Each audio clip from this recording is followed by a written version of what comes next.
Yeah, I think that's one of the challenges the VCs have. As well as there's much more money, the universal thing still applies that they need to see a good business model, a good technology, and a good management team.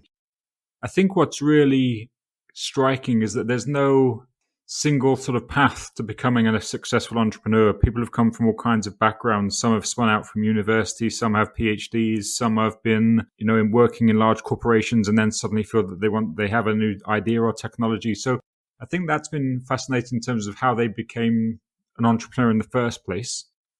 That was from the middle of this week's episode. So what does it take to build a successful cleantech business? And what defines a successful entrepreneur? Stay tuned for the full conversation. Hello and a warm welcome to yet another episode on the Mission Shunya podcast. It feels good to have you tune into the show today and hope you're doing well. This podcast is your one destination for all the big stories related to the global net zero transition. Well, for the last few weeks, I've been asking this question, a question that I ask myself from time to time, just to stay relevant. So how does this podcast differentiate from the rest in the space? Well, the key point is that right from the start, I've kept it a little open, covering all topics on the contours of sustainability and net zero transition. I haven't been very specific about a technology or solution or a certain aspect like policy or investment trends or anything like that. The point is to give you, the listeners, all the interesting stories that I think you should be knowing and you would like to know around this global transition. And most importantly, I learn new stuff along with you. Every chat with the guest is an experience in itself. And speaking of which, I have to lead you to this feature segment with our guest, who's an expert when it comes to identifying leaders and experts in the clean tech space. So, who is our guest for today and what is his mission in the space? Hello, I'm David Hunt, CEO and founder of Hyperion Executive Search, a search firm that specializes in the clean tech sector, a sector I've been involved with since 2007. I'm also the host of the Leaders in Clean Tech podcast, where so far I've interviewed over 80 CEOs and founders and entrepreneurs within the sector. I mentor for accelerators like Plug and Play and Foresight. And for me, the mission is to drive clean tech and to solve the climate crisis that we all face. Yes, I've been following your work for quite some time, and you talk to a lot of leaders in clean tech, and your specialization is identifying leadership in clean tech industry. But how did you get here? I'm sure when you started off, clean tech wasn't mainstream as it is now. So what's your journey been like so far? Yeah, no, absolutely. As you say, it's evolved significantly over a relatively short period of time. But I spent most of my career as a headhunter or in a executive search for leadership roles in a variety of technical industries, from telecoms to IT to HVAC and building services for many years. And just by coincidence, back in 2007, I was approached by a friend of a friend who was looking at maybe setting up a solar business back at that time. Okay. And in truth, I'd had a little bit of too much time in hotels and in airports and figured that, hey, this would be interesting. So I did some research into solar. I knew nothing about it at that time. Saw a lot of what was happening across the world, in particular in Germany with the Energiewende there. Mm-hmm. And was amazed at just how sustainable you could be, even at that time, although, of course, it was much more expensive at that time. So I actually set up a solar business in the UK, an EPC business. So we installed solar for both residential and commercial businesses. And I built that business myself from the two of us to about 50 people over a relatively short period of time. And just loved the whole concept of being able to generate your own energy and be self-sufficient and to stop damaging the world. As we all, even back then, of course, we knew the damage that fossil fuels were doing. But after about 8 years, I kind of still had the yearning back to leadership and people, which was always my main drive and always my main love. So I created Hyperion Executive Search in 2014 to help to find leadership and talents for the nascent clean technology sector. And that's what we've been doing initially a lot in solar, and now right the way across the clean technology spectrum of renewable technologies, the mobility transition, the energy storage, and grid transitions. And it's just a really fascinating and wonderful place to be able to do your work. Well, I like this idea of where you come around like a full circle and come back to where you actually started in terms of identifying leadership potential, but in a different sector. Yeah. And 2014, as you rightly said, was when the sector was really starting to pick up. It was just at the tip of the rise of exponential curve. Now, having seen that transition right from early 2010s, so what's your opinion, like how the new leadership has come about in clean tech? I'm sure there has been a difference in how the leadership started in 2014 to now in 2020s. So what's your experience been like? Yeah, I think absolutely it's right. I mean, the founders and people that were in the sector back in 2014 and earlier, it was still most of the battle was even to convince your friends and family that what you were doing was sensible. Fair. And let alone VCs and future employees. So of course it was very much difficult to get recognized as having a valid business model, and that there was a sector and there was growth potential. In many ways, particularly after the first sort of clean tech VC bubble bursting in around the 2000s. But as that's evolved and changed, clearly now we're in a situation where everybody understands the climate challenges and that we have to do something about this. We have to stop burning stuff, for starters, and that the technologies that all fit under the clean technology banner are those which will contribute to helping that to happen. So I think there's now a real interest in people who want to work in the sector. Of course, there's much more money coming into the sector from VCs and private equity. So there are still many, many challenges, but I think they've certainly changed from almost not being heard or even being laughed at 10, 15 years ago to now having a huge demand, which makes it difficult to find talent across all levels because the demand is very, very high. And the people who have experience in the sector, it's a very small pool of people. Exactly. Two of your points kind of resonates with me. Even when I started in that time, 2011, people thought of solar as something that you put on rooftops for water heating in India. Yeah. Because solar water heaters were quite prominent even then. But then to tell people, I was building large solar power plants, it took a lot of convincing and a lot of discussions to kind of convince that large power plants were being built. But now it's mainstream. Yeah. And the other idea that you mentioned, a lot of money is coming into the table and a lot of VCs are investing in new companies. So how has this been? Since a lot of VCs and a lot of investment is coming into the space, and you said identifying talent is tough. How does this come together? VCs betting their money on idea and leaders who are building that idea. I'm sure you also deal with young startups and young leaders. So how does that match happen? Yeah, I think it's interesting. I think the thing with VCs, of course, the ones who are sector specific clearly are looking for companies who are making an impact. But one of the things that's universal for VCs, they don't just back the technology, they back the leadership team or they back the founding team. And if the founding team or the management team isn't strong enough, then they're less inclined to invest. Or at least they would be wanting to address that situation to follow on from their investment. So we actually work with quite a number of clean tech VCs who ask us to engage with them after their investment to help bring additional leadership talents or even sometimes replace the existing leadership talent within a business. Okay.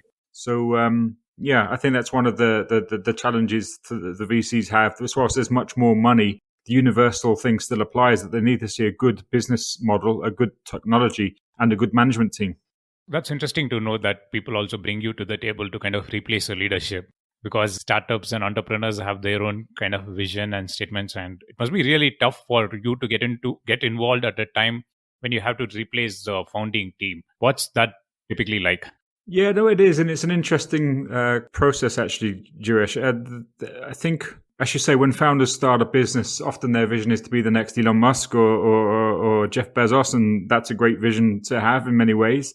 But it's tough. A startup world is very tough. And as soon as you accept money from a VC or from external forces, then you're accountable and you're answerable to other people. Fortunately, more often than not, when we're involved in such situations, the founder concerned is often aware of the limitations and is supportive of the transition. So it's not uncommon for a CEO who has been the inventor, if you like, of the technology or the solution, is quite happy to step into a CTO role and welcome in a new CEO to lead the business from a commercial point of view. So that's not uncommon. Unfortunately, though, sometimes it is less well received. Mm. And we have certainly worked in situations where there's been the investor that has insisted on a transition or a change of leadership at the helm. But quite often, founders do recognize, as I say, they do recognize their own limitations, and that, it's very difficult to be all things to all men. And sometimes your skill set isn't perfect for the startup phase, but is not necessarily the right personality or the right skill set for the scale-up phase. So that's when quite often a transition changes in the leadership table. Sometimes it's a replacement, but sometimes it's just additional people to bring additional skills to the company. Well said. Scale and being the next Elon Musk or Jeff Bezos is something that leads me to my next question on this. Because if we take Jeff Bezos, the time when he started Amazon, he was at the right place at the right time, and then the boom happened. And that was with most of the companies in information technology and allied businesses around cloud services and things like that, the app ecosystem and everything boomed after that. But Cleantech is not yet there in that position. Or the way I see it is the scale factor is not going to be the same as in IT. And how do VCs kind of value this in the Cleantech space? How do they value that, okay, we are not going to have the same scale factor in this because there is still a lot of R&D that's happening in this sector?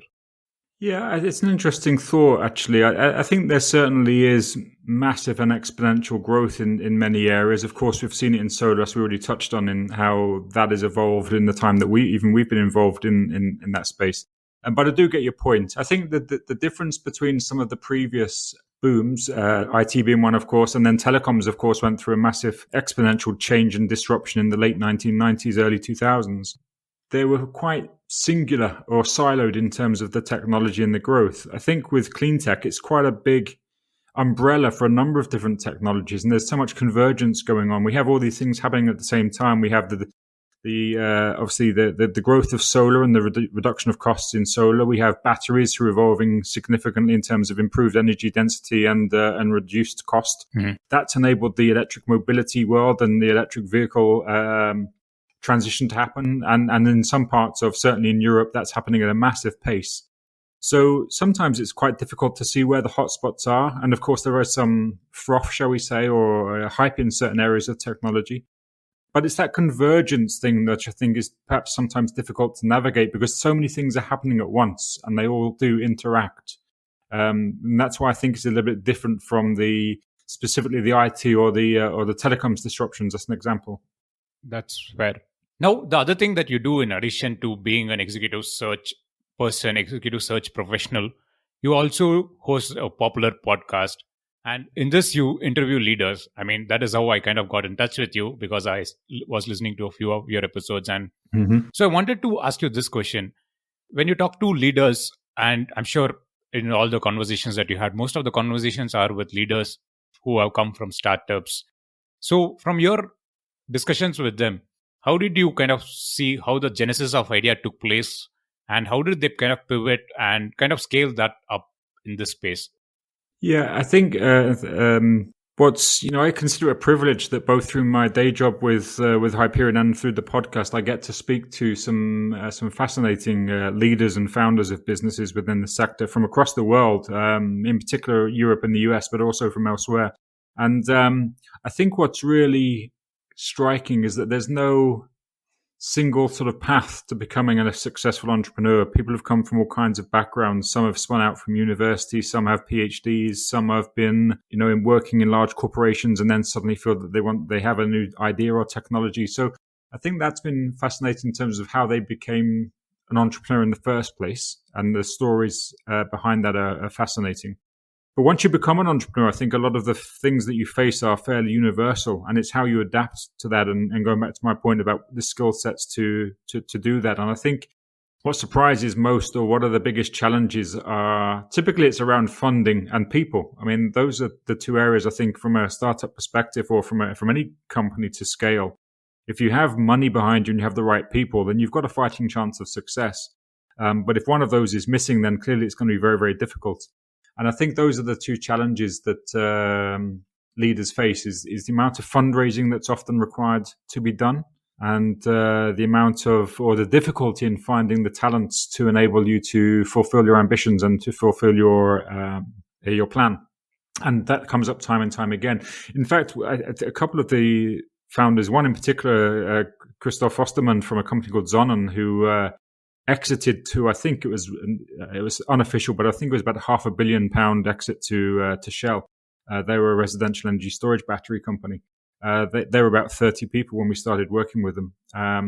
But as a CEO, he said, ultimately, I created this company to achieve this mission. And I think he did to a large extent. But he actually spent, as a CEO, 70% of his time fundraising, which meant, that left a little bit of time for operations, for commercial activities, for building the team, and for other factors. So he found that a real challenge to have to spend so much time continually looking for additional funds. But that's not a lone story. Lots of people find that they have to spend so much time either looking for money or looking for people.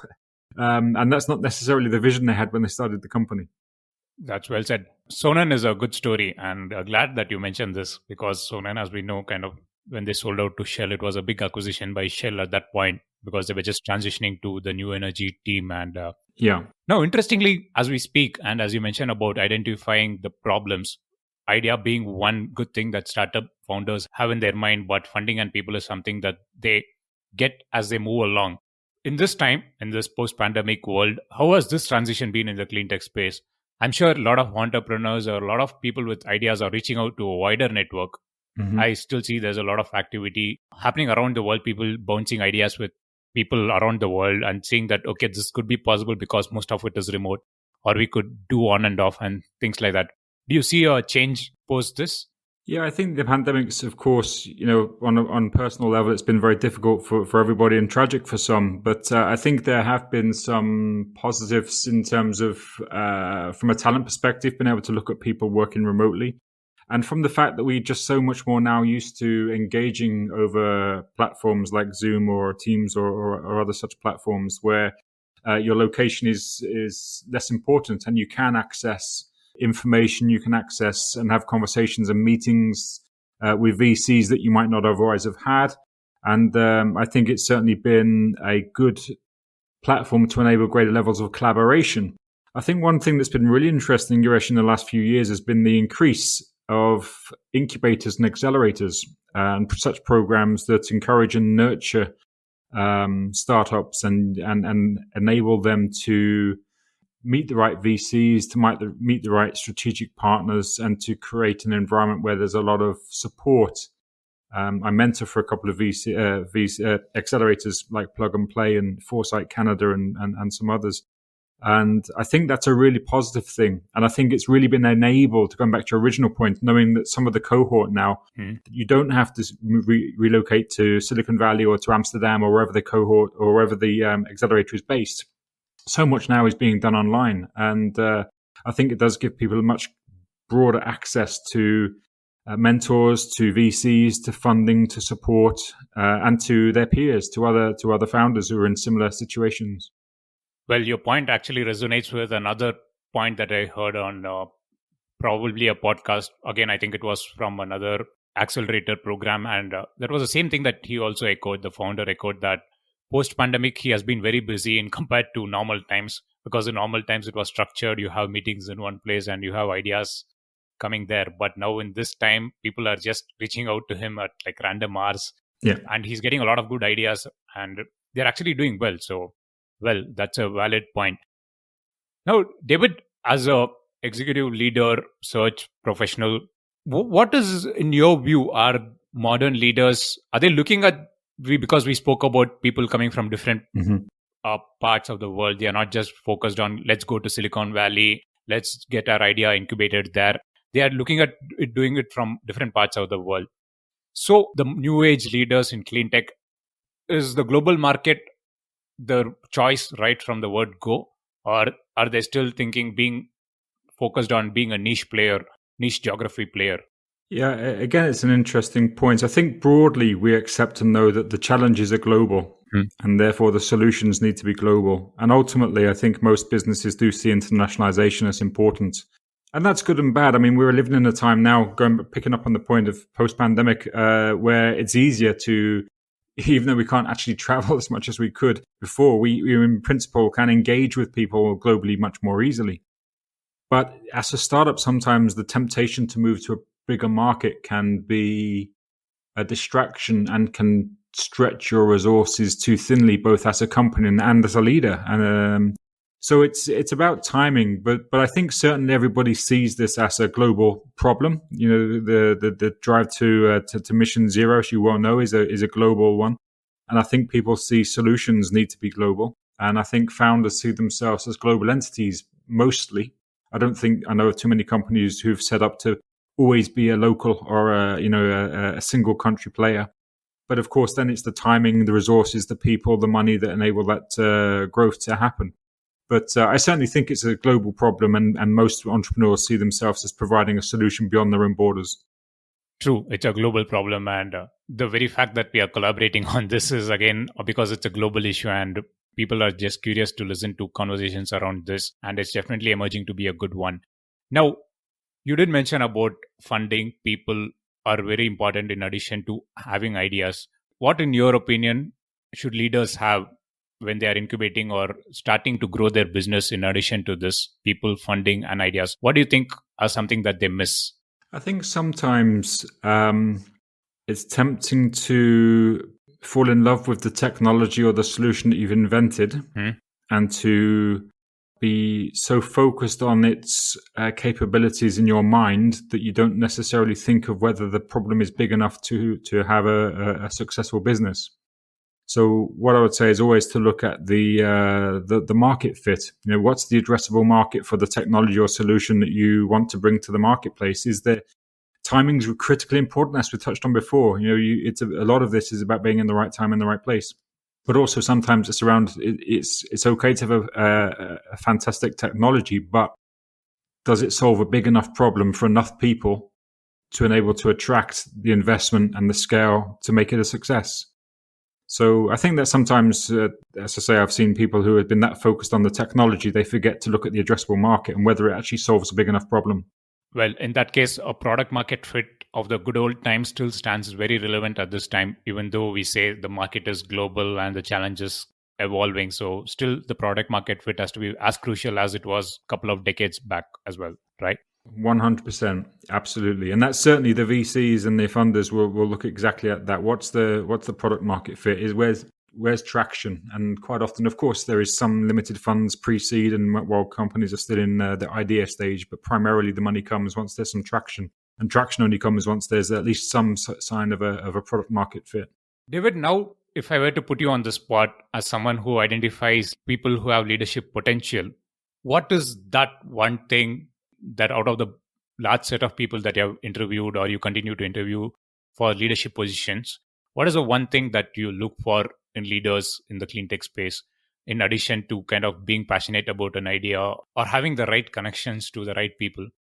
Yeah, again, a good question. I think there's one thing which has changed and become much, much more important than it ever has. You've, of course, got the standards of, the abilities to be resilient, the abilities to look at product market fit, the ability to engage and build people. But I think increasingly founders and CEOs need to be visionaries, and they need to express that vision, and they need to be able to communicate. And certainly the ability to communicate on a number of different levels and to a number of different audiences is critically important. For example, from commercial purposes, then it's important to be able to engage in things like podcasts or social media, or to be visible in the world and to be a thought leader. I think increasingly that's important for leadership, to the ability to be seen as someone with credibility. And then, of course, within your communication, you've got to be able to continue on a daily basis, share the vision and the mission of the company with your employees at all levels, whether that's your co-founders, whether that's your senior management team, or whether that's the juniors and the new people that come into the business. So I certainly think the ability to communicate is increasingly important. And again, going back to the point now, we don't have, certainly haven't had for the last couple of years, and in a hybrid future, we may not have as many face-to-face contacts as we were used to having. So the ability to communicate without that face-to-face contact, whether that's on Zoom or with telephone or however you do that, I think that's really what I look for and my clients look for now is one of the factors among many is the ability to really share a vision with passion and authenticity to a variety of different audiences. I mean, that's a very good point, and I particularly like the way you put it, and you kind of gave clear reasons on why communication is very key at this point, and also going forward in the post-pandemic world, if I were to call it that way. Mm-hmm. David, on a final note, and just that as we conclude on communication part, what would your thought or your suggestion be to people who are starting with some ideas in the space? And since every emerging technology has a bunch of people who come up with saying, I have this idea, I want to get to the next level, what do I do? Yeah. So what would your recommendation be to aspiring leaders who want to make an impact in this space? I think you've got to have an element of trust and the ability to network. Sometimes you think your idea is entirely unique, and perhaps it is. But if you keep it to yourself, nothing will ever happen. So I think the ability to trust others, I mean, not recklessly, of course, if you have IP, you have to protect that. But the ability to trust others and to reach out and network with others within the sector, potential peers to learn from them, potential VCs, accelerators. I think that's really the key thing, is to share your vision, your passion, your mission and ideas, and to see how they stick. If you're finding that you are a lone voice in a long period of time, I wouldn't necessarily say stop, but it does make you question where you are.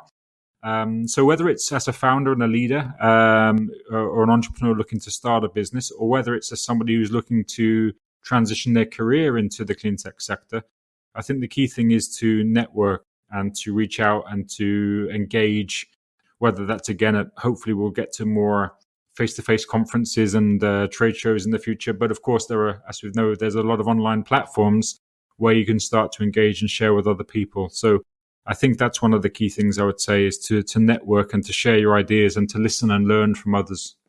Well, that's a very good point. Very good point. And it's a good takeaway for all the listeners, all aspiring leaders, to kind of be open to sharing your ideas with a selective few. And that few has to be identified. It doesn't come just like that. It has to be built over a period. And that's why social platforms, as you say, play a valuable part. And it's a valid point for all the aspiring leaders to take away from this. So, David, it's been an absolute pleasure. And I personally should say that I learned a lot in this last few minutes. I had this conversation with you, and I continue to learn on your podcast. So thanks for taking time to join me on the show today. No, it's an absolute pleasure. I look forward to hearing more of your episodes, and it's been great to have the conversation, and hopefully, people can take something from it. And it's important we all have this shared mission. And going back to my final point, we're all collaborating to try and achieve a mutual gain and aim, and we only do that by sharing. So it's been a pleasure. Thank you. That's a wrap on our features segment. Hope you enjoyed the conversation as much as I did recording it with David. I'm sure with the insights he shared from the behind-the-scenes action in the startup space, we can really appreciate the work the founders do in getting their idea off the ground. The first golden rule: be it in any sector, an idea needs to be balanced with a good leadership team and good business models to take it to global markets and realize the potential. Second, there is no single path to become a clean tech entrepreneur and a business leader. But the challenges in raising capital and building a team is universal. And finally, successful founders and CEOs tend to be visionaries with a clear idea and the ability to communicate it with a wider audience. These were my 3 top takeaways from the conversation. For more such insights from David, the best place is to follow his podcast, Leaders in Clean Tech. And also, you can follow David on LinkedIn. The links will be in the show notes section of the podcast and also on the website missionshunya.com. As always, if you like the episode, do write a review on Apple Podcast or on any platform that you listen to this. You can also help spread the word by sharing the episode link to people in your network. So with that, it's a wrap on this episode. This is Girish Shivakumar signing off, and as always, thank you for listening.